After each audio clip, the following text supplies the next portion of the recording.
Hello friends, welcome to pebbles. நான் இன்றைக்கி செய்ய போகிறது மாங்காய் பாயாசம். தேவையான பொருட்கள் நம்ம 1 லிட்டர் பால் எடுத்துக்கலாம். இதை நல்லா காய்ச்சி வச்சுருக்கிறேன். 1 லிட்டர் பால் 750 ml அளவுக்கு 250 ml குறையணும். இன்னும் கொஞ்சம் திக்காக காய்ச்சிக்கலாம். இதுக்கு ஒரு பச்சை மாங்காய் எடுத்துருக்கிறேன். இதை திருவி வச்சுருக்கிறேன். திருவி தண்ணியில் போட்டு வச்சுருக்கிறேன். இதுக்கப்புறம் இதை நம்ம வேக வைக்கணும். தேவையான அளவு சர்க்கரை. இதுக்கு பாதாம் முந்திரி எடுத்துக்கலாம், அதாவது கிரேட் பண்ணி போட்டுக்கலாம். அதாவது லாஸ்ட்டில் இதுக்கு ஏலக்காயெலாம் எதுவுமே போட வேண்டியதில்லை. ரோஸ் எசன்ஸ் மட்டும் நம்ம ஆட் பண்ணிக்கலாம். ஃபஸ்ட்டு நம்ம இதையை இன்னும் கொஞ்சம் நல்லா திக்காக காய்ச்சிட்டு சர்க்கரை ஆட் பண்ணி கொதிக்க வச்சு ஃப்ரிட்ஜில் வச்சுக்கலாம். இப்போ எப்படி செய்கிறதுன்னு பார்க்கலாம். இப்போ தோல் எல்லாத்தையுமே நம்ம எடுத்துட்டோம். தோல் சீவிட்டு இந்த மாதிரி கட் பண்ணிக்கலாம். இப்போ இதையை நம்ம சீவி தனியாக எடுத்துக்கலாம். மாங்காயை திருவிட்டோம். இதை நம்ம தண்ணி நல்லா கொதிக்க வச்சுட்டு வடிகட்டி தனியாக எடுத்து வச்சுக்கலாம். அதாவது இதனுடைய புளிப்புத்தன்மையெல்லாம் எடுத்ததுக்கப்புறம் நம்ம பால் கூட மிக்ஸ் பண்ணிக்கலாம். நல்லா கொதிக்க ஆரம்பிச்சிருச்சு. ஆல்ரெடி காய்ச்சி வச்சுருக்குறோம். இன்னுமே நல்லா திக்கானதுக்கப்புறம் நம்ம சர்க்கரை போட்டுக்கலாம். அதாவது சர்க்கரை ஒரு 5 நிமிஷத்துக்கு முன்னாடி போட்டாலே போதும். இதுக்கு முன்னாடி இருந்து கொதிக்கணும்ல. சர்க்கரை கரையிற அளவுக்கு விட்டுட்டு நம்ம வேறு பாத்திரத்தில் மாற்றி ஃப்ரிட்ஜில் வச்சுக்கலாம். நல்லா கிளறிட்டே இருக்கணும், இல்லைன்னா அடி பிடிச்சிரும்.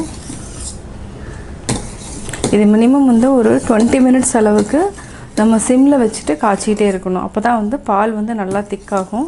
இந்த டைமில் நம்ம பாதாமும் முந்திரியும் இப்போ கொஞ்சமாக ஆட் பண்ணிக்கலாம். லாஸ்ட்டில் கொஞ்சம் ஆட் பண்ணிக்கலாம். இது ரெண்டையும் பால்லையே கொதிக்க வச்சோன்னா அந்த டேஸ்ட் நல்லாயிருக்கும். அதாவது சாப்பிட்றப்ப நர நரன்னு இருக்கும். இப்போ பால் நல்லா திக்காயிடுச்சு. இப்போ சர்க்கரை ஆட் பண்ணிக்கலாம். இதை நல்லா மிக்ஸ் பண்ணி விடுங்க. சர்க்கரை கரைஞ்சோன்னையும் நம்ம ஆஃப் பண்ணிக்கலாம்.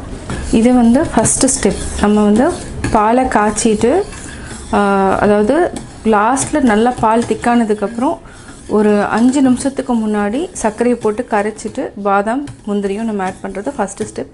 செகண்ட் ஸ்டெப் துருவி வச்ச மாங்காயை நம்ம வேக வைக்கணும். ஒரு சிலருக்கு கலர் பிடிச்சதுனாலும் கலர் ஆட் பண்ணிக்கோங்க. நான் கலர் ஆட் பண்ணல. இப்போது சர்க்கரை நல்லா கரைஞ்சிடுச்சு. இன்னும் நல்லா கொதிச்சுட்டு தான் இருக்குது. இப்போ நல்லா பால் திக்காயிடுச்சு. ஆஃப் பண்ணிவிட்டு நம்ம வேறு பவுலில் மாற்றிக்கலாம். ஃபேனுக்கு கீழே ஆற வச்சுட்டு நீங்கள் ஃப்ரிட்ஜுக்குள்ளே எடுத்து வச்சுக்கோங்க. மாங்காயை திருவி தண்ணி ஊற்றி வச்சுருக்கோம். புளிப்பெல்லாம் எடுத்துரும். மாங்காய் வெந்ததுக்கப்புறம் ஆஃப் பண்ணிக்கலாம். அதுக்கப்புறம் நான் சொல்கிறேன் என்ன பண்ணுறதுன்ட்டு. நல்லா வெந்துடுச்சு. அதாவது 2 மினிட்ஸ் வரைக்கும் நல்லா கொதிக்க வச்சுட்டோம். இதை வடிச்சுக்கலாம். நம்ம கீழே இந்த மாதிரி வச்சுருக்கேன், அதாவது வடிகட்டுறதுக்கு வச்சுருக்கேன். துணி ஏதாவது இருந்துச்சுன்னா எடுத்துக்கோங்க. இதிலேயே நம்ம மேலே பச்சை தண்ணி ஊற்றிக்கலாம். அதாவது பன்னீர் நம்ம செய்கிறப்போ இந்த லெமன் ஜூஸ் ஊற்றினா எப்படி இருக்கும், அதை நம்ம புளிஞ்சு எடுத்துறோம் இல்லையா, அதே மாதிரி தான். தண்ணி நிறையா ஆயிடுச்சு. இதை நம்ம கீழே ஊற்றிக்கலாம். ஒரு சிலர் இதுலேயே மாங்காய் ரசம் கூட பண்ணுவாங்க. அது மாதிரியும் பண்ணலாம். இந்த தண்ணி வேண்டாம். நல்லா இந்த மாதிரி புளிஞ்சு எடுத்துக்கணும். இப்போ ஆல்மோஸ்ட்டு தண்ணி ஃபுல்லாகவே வந்துடுச்சு. இது நல்லா தண்ணியை வடிச்சிட்டு ஒரு 2 மினிட்ஸ் அப்படியே வச்சுக்கலாம். இப்போ பார்த்திங்கன்னா தெரியும், இந்த மாதிரி இருக்கணும். பாலையும் மாங்காயும் ஃப்ரிட்ஜில் வச்சுட்டு மிக்ஸ் பண்ணிக்கணும். லாஸ்ட்டில் நம்ம ரோஸ் எசன்ஸ் ஆட் பண்ணிக்கலாம். இப்போ தேவையில்லை.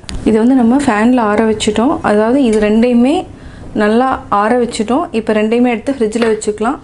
நல்லா சில்லானதுக்கப்புறம் ரெண்டையும் நம்ம மிக்ஸ் பண்ணி கலக்கணும். அதுக்கு முன்னாடி நான் பாலில் மட்டும் ரோஸ் எசன்ஸ் மிக்ஸ் பண்ணிக்கிறேன். ரொம்ப தேவையில்லை. ஒரு 3 ட்ராப் அளவுக்கு யூஸ் பண்ணிக்கிறேன். ஒரு சிலருக்கு இது பிடிக்கலைன்னா ஏலக்காய் ஆட் பண்ணிக்கோங்க. பட் இந்த மாங்காய் பாயாசத்துக்கு ஏலக்காய் இதெல்லாம் எதுவுமே தேவையில்லை. ஏலக்காய் போட்டிங்கன்னா டோட்டலாக டேஸ்ட் மாறிடும். பெட்டர் ரோஸ் எசன்ஸ் மட்டும்தான் நல்லாயிருக்கும். இந்த ரெண்டையுமே நம்ம சூடாக இருக்கிறப்போ இந்த பால் கூட மிக்ஸே பண்ணக்கூடாது. அது எப்போவுமே ஞாபகம் வச்சுக்கோங்க. ரெண்டுமே நல்லா சில்லுன்னு ஆனதுக்கப்புறம் மிக்ஸ் பண்ணினா அந்த பால் பிரித்து போகாது. நான் ஃப்ரிட்ஜில் வச்சு 1.5 மணி நேரம் ஆயிருக்கு. 1.5 ஹவர்ஸ்க்கு அப்புறம் பார்த்திங்கன்னா நல்லா, அதாவது பால் அந்த சர்க்கரை எல்லாமே நல்லா சில்லுன்னு ஆயிருக்கு. அதே மாதிரி மாங்காய் அதை நம்ம துருவி வேக வச்சதும் நல்லா சில்லுன்னு இருக்குது. இப்போது இது ரெண்டையுமே மிக்ஸ் பண்ணிக்கலாம். நம்ம ஃபஸ்ட்டே சூடாக இருக்கிறப்ப போடக்கூடாது. இது நல்லா ரெண்டுமே சில்லுன்னு இருந்து போட்டால் தான் பால் பிரித்து போகாது. இதை நல்லா மிக்ஸ் பண்ணி விடுங்க. கட்டியாக இருந்துச்சுன்னா நல்லா எடுத்து விட்டுருங்க. இப்போ ரெடி ஆகிடும். ரோஸ் எசன்ஸ் ஆல்ரெடி நம்ம மிக்ஸ் பண்ணிட்டோம். இதுக்கு வந்து என்னென்னா ஏலக்காய் எதுவுமே போட வேண்டியதில்லை. மேலே நம்ம பாதாம் மட்டும் கொஞ்சம் ஆட் பண்ணிக்கலாம். சுவையான மாங்காய் பாயாசம் ரெடி. நான் இன்றைக்கி செய்ய போகிறது மாம்பழம் அல்வா. தேவையான பொருட்கள் நம்ம ஒரு மேங்கோ எடுத்துக்கலாம். இதுக்கு வந்து முந்திரி வந்து சின்னதாக உடச்சி வச்சுருக்கேன். ஏலக்காய் ஒரு மேங்கோவுக்கு நம்ம ஒரு இந்த கப்பில் அதாவது 150 கிராம் சுகர் எடுத்துக்கலாம். ஃபஸ்ட்டு இந்த மேங்கோவை நல்லா பொடி பொடியாக கட் பண்ணிவிட்டு சுகரும் மேங்கோவே சேர்ந்து நம்ம நல்லா அடிச்சுட்டு அதுக்கப்புறம் நெய் விட்டு நம்ம கொஞ்சம் கொஞ்சமாக கிளறி அல்வா பதத்துக்கு கொண்டு வரணும். இப்போ எப்படி செய்கிறதுன்னு பார்க்கலாம்.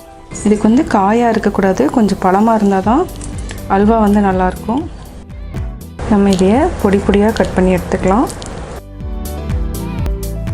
ஃபஸ்ட்டு நம்ம மிக்சியில் சுகர் அடிச்சுக்கலாம்.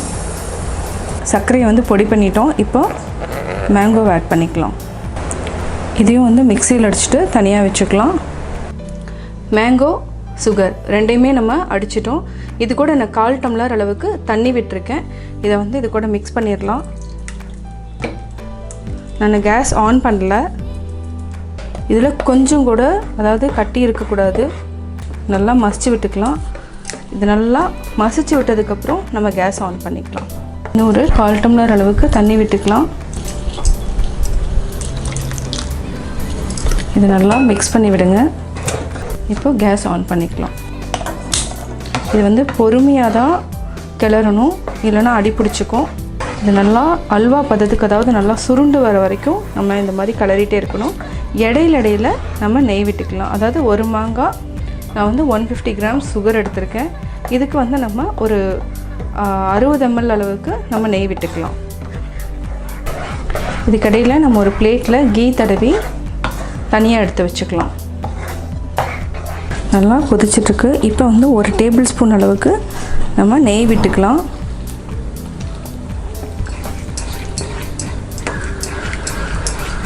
அதுக்கப்புறம் நம்ம சுருண்டு வர டைமுக்கு நெய் விட்டுக்கலாம்.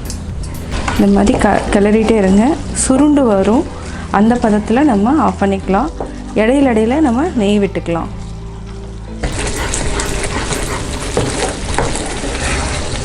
இன்னும் கடைசியாக ஒரு டேபிள் ஸ்பூன் அளவுக்கு நெய் விட்டால் போதும்.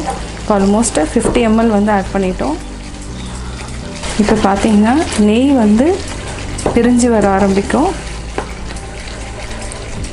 இப்போ நம்ம ஏலக்காய் போட்டுக்கலாம். ஒரு 6 ஏலக்காய் பொடி பண்ணி வச்சுருக்கேன். இது கூடவே நட்ஸ் இதையும் நம்ம ஆட் பண்ணிக்கலாம். ரெண்டையும் சேர்ந்து மிக்ஸ் பண்ணிகிட்டே இருங்க. இப்போ பார்த்திங்கன்னா நல்லா சுருண்டு வந்துருச்சு. அதே மாதிரி எண்ணெய் வந்து அதாவது நெய் வந்து மேலே வர ஆரம்பிச்சிருச்சு. இப்போ நம்ம வேறு பிளேட்டில் மாற்றிக்கலாம். மேங்கோ அல்வா ரெடி ஆயிடுச்சு.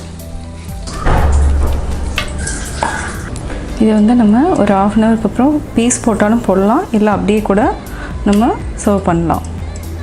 மாம்பழம் அல்வா ரெடி. இந்த வீடியோ பிடிச்சதுன்னா லைக் பண்ணுங்கள், ஷேர் பண்ணுங்கள், கமெண்ட் பண்ணுங்கள். மறக்காமல் எங்கள் சேனலை சப்ஸ்கிரைப் பண்ணுங்கள்.